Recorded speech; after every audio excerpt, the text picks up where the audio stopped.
Car race కేసుకు సంబంధించి కొట్టివేయాలంటూ కూడా హైకోర్టులో కేటీఆర్ పిటిషన్ దాఖలు చేశారు. ఈ మేరకు విచారణ చేపట్టిన ధర్మాసనం క్వాష్ పిటిషన్ను కొట్టివేసింది. కేటీఆర్ను అరెస్టు చేయొద్దని అడ్వకేట్ కోరగా ఇలాంటి పిటిషన్లలో కుదరదని తేల్చి చెప్పింది. దీంతో కేటీఆర్ని అరెస్ట్ చేసే అవకాశం కనిపిస్తోంది. మాజీ మంత్రి కేటీఆర్కు హైకోర్టులో ఎదురుదెబ్బ తగిలింది. ఈ ఫార్ములా కార్ రేస్ కేసు కొట్టివేయాలంటూ హైకోర్టులో కేటీఆర్ పిటిషన్ దాఖలు చేశారు. ఈ మేరకు విచారణ చేపట్టిన ధర్మాసనం క్వాష్ పిటిషన్ కొట్టివేసింది. మరింత సమాచారాన్ని మా తెలంగాణ ఇన్పుట్ ఎడిటర్ రాజేందర్ అందిస్తారు.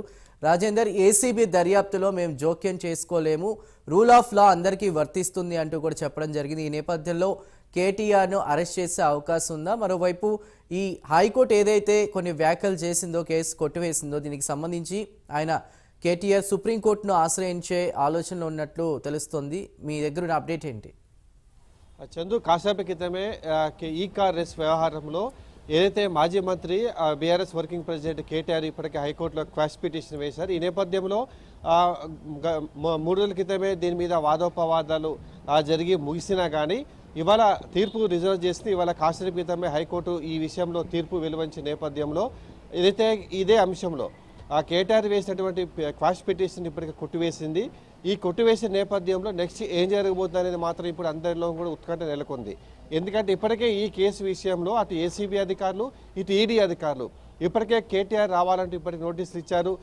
నిన్న ఏదైతే ఏసీబీ కార్యాలయానికి విచారణకు వెళ్తా అని చెప్పి వెళ్ళిన తర్వాత న్యాయవాదితో కేటీఆర్ వెళ్ళారు. న్యాయవాదిని అనుమతించని నేపథ్యంలో అక్కడ ఒక లేఖను ఏసీబీ అధికారులకు ఇచ్చి వచ్చారు.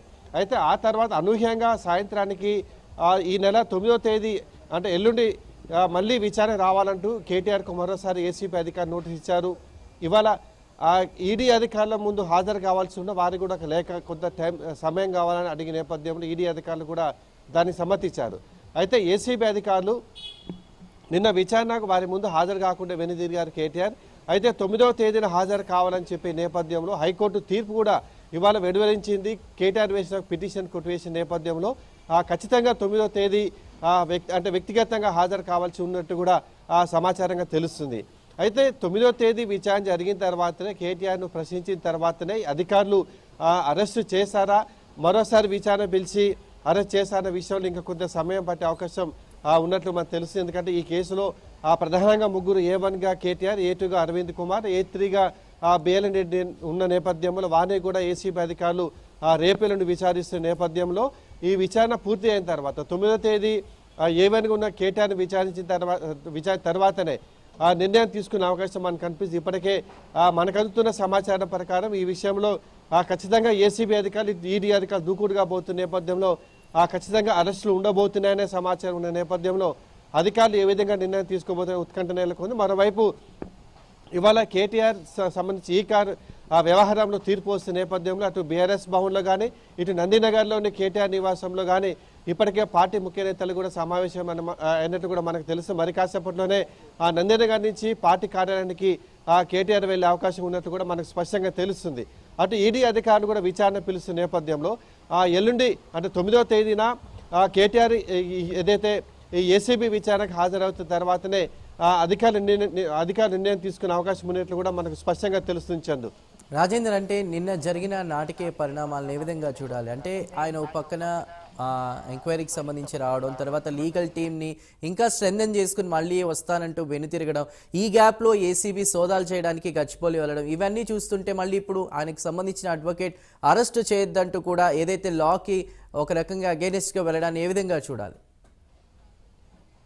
ఏదైతే నిన్న ఏసీబీ అధికారుల వద్ద విచారణ వెళ్ళిన తర్వాత న్యాయవాదితో వెళ్ళారు. అయితే న్యాయవాదితో విచారణ జరపాలని కేటీఆర్ కోరారు. దానికి అధికారులు సమ్మతించలేదు. ఈ నేపథ్యంలోనే అక్కడి నుంచి ఒక లేఖ ఇచ్చి వెనుదిరిగారు. ఈ నేపథ్యంలోనే ఎటువంటి ఏసీబీ అధికారులు ఎవరింటి మీదుగా నిన్న కేటీఆర్ నివాసంలో సోదాలు చేయలేదు. ఇది తప్పుడు ప్రచారంగా మాత్రమే చెప్పవచ్చు.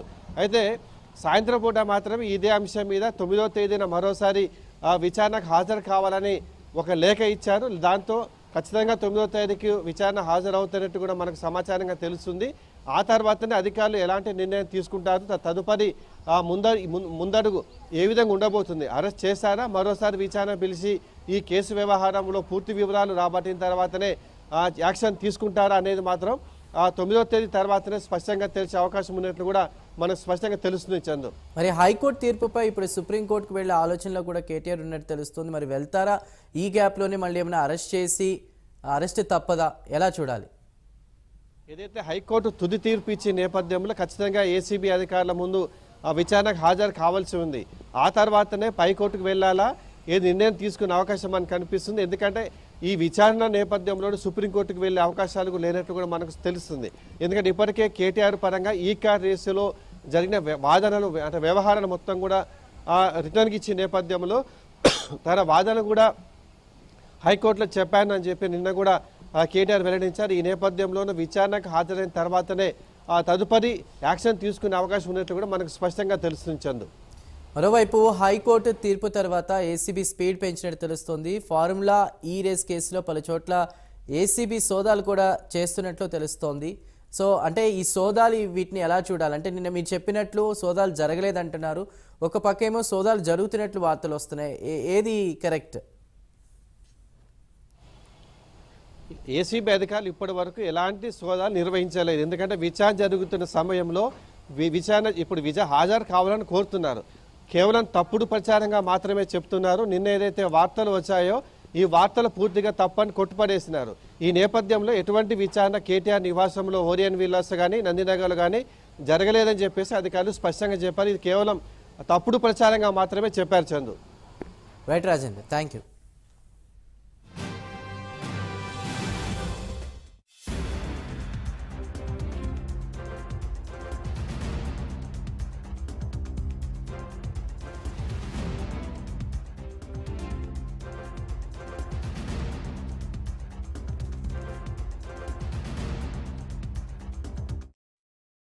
రెడీగా మాజీ మంత్రి కేటీఆర్ కు హైకోర్టులో ఎదురు దెబ్బ తగిలింది. ఈ ఫార్ములా కార్ రేస్ కేసు కొట్టివేయాలంటూ హైకోర్టులో కేటీఆర్ పిటిషన్ దాఖలు చేశారు. ఈ మేరకు విచారణ చేపట్టిన ధర్మాసనం క్వాష్ పిటిషన్ను కొట్టివేసింది. కేటీఆర్ను అరెస్ట్ చేయొద్దని అడ్వకేట్ కోరగా ఇలాంటి పిటిషన్లలో కుదరదని తేల్చి చెప్పింది. దీంతో కేటీఆర్ని అరెస్ట్ చేసే అవకాశం కనిపిస్తోంది.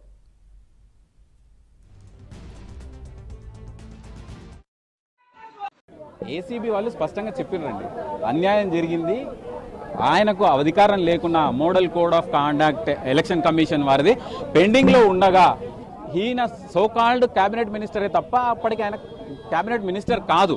ఎందుకంటే కోడ్ ఆఫ్ కండక్ట్ వర్తిస్తుంది కాబట్టి అది చెల్లదు. ఆయనది చెల్లకున్నా సరే ఆయన అధికారాలను విశేషాధికారాలను ఉపయోగించుకున్నాడు. మరి ఎందుకు ఐఏఎస్ ఆఫీసర్ ఆయన ఫోన్ కాల్కి లొంగి డబ్బులు చెల్లించిండా? డబ్బులు చెల్లించిన 10 కోట్లకు మించి చెల్లించడానికి అవకాశం లేకున్నా ఒకటేసారి అమౌంట్ను డిస్బర్స్ చేసి దాన్ని ఫారిన్ ఎక్స్చేంజ్లోకి మార్చి లండన్ బేస్డ్ కంపెనీకి ట్రాన్స్ఫర్ చేయడం అనేది అనెథికల్, ఇమ్మోరల్, అది చాలా తప్పు.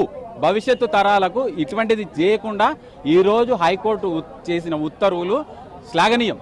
100% ఏదైతే ఇంటరిమ్ ప్రొటెక్షన్ ఉందో ఫైనల్ ఉత్తర్వులు ఇచ్చే వరకు కోర్టు ఆపిపెట్టిందో వాటిని క్లియర్ అయిపోయింది. ఈరోజు తక్షణం అరెస్ట్ చేయొచ్చు.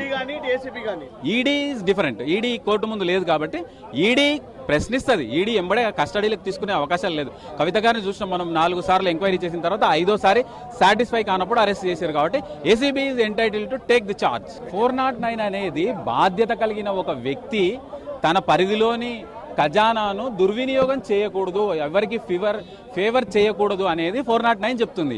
409 exactly applicable to this particular case. ఖచ్చితంగా ఏసీబీ వాళ్ళు స్పష్టంగా చెప్పిర్రండి, అన్యాయం జరిగింది, ఆయనకు అధికారం లేకున్నా model code of conduct election commission వారిది పెండింగ్లో ఉండగా ఈయన సోకాల్డ్ క్యాబినెట్ మినిస్టరే తప్ప అప్పటికి ఆయన క్యాబినెట్ మినిస్టర్ కాదు. ఎందుకంటే కోడ్ ఆఫ్ కండక్ట్ వర్తిస్తుంది కాబట్టి అది చెల్లదు. ఆయనది చెల్లకున్నా సరే ఆయన అధికారాలను విశేషాధికారాలను ఉపయోగించుకున్నాడు. మరి ఎందుకు ఐఏఎస్ ఆఫీసర్ ఆయన ఫోన్ కాల్కి లొంగి డబ్బులు చెల్లించిండా? డబ్బులు చెల్లించిన 10 కోట్లకు మించి చెల్లించడానికి అవకాశం లేకున్నా ఒకటేసారి అమౌంట్ను డిస్బర్స్ చేసి దాన్ని ఫారిన్ ఎక్స్చేంజ్లోకి మార్చి లండన్ బేస్డ్ కంపెనీకి ట్రాన్స్ఫర్ చేయడం అనేది అనెథికల్, ఇమ్మోరల్, అది చాలా తప్పు. భవిష్యత్తు తరాలకు ఇటువంటిది చేయకుండా ఈరోజు హైకోర్టు చేసిన ఉత్తర్వులు శ్లాఘనీయం. 100% ఏదైతే ఇంటరిమ్ ప్రొటెక్షన్ ఉందో ఫైనల్ ఉత్తర్వులు ఇచ్చే వరకు కోర్టు ఆపిపెట్టిందో వాటిని క్లియర్ అయిపోయింది ఈరోజు. తక్షణం అరెస్ట్ చేయొచ్చు. ED is different. ED court ముందు లేదు కాబట్టి ఈడీ ప్రశ్నిస్తుంది. ఈడీ ఎంబడే కస్టడీలకు తీసుకునే అవకాశాలు లేదు. కవిత గారిని చూసినాం మనం 4 సార్లు ఎంక్వైరీ చేసిన తర్వాత 5వ సారి సాటిస్ఫై కానప్పుడు అరెస్ట్ చేశారు. కాబట్టి ACB is entitle to take the charge. 409 అనేది బాధ్యత కలిగిన ఒక వ్యక్తి తన పరిధిలోని ఖజానాను దుర్వినియోగం చేయకూడదు, ఎవరికి ఫేవర్ చేయకూడదు. విత్ అప్డేట్ చూద్దాం. నటి జత్వానీ కేసులో ఐపీఎస్ అధికారులకు ఊరట లభించింది. ఈ కేసులో ఐపీఎస్ అధికారులు కాంతి రాణా, విశాల్ గున్ని, హనుమంతరావు, అడ్వకేట్ వెంకటేష్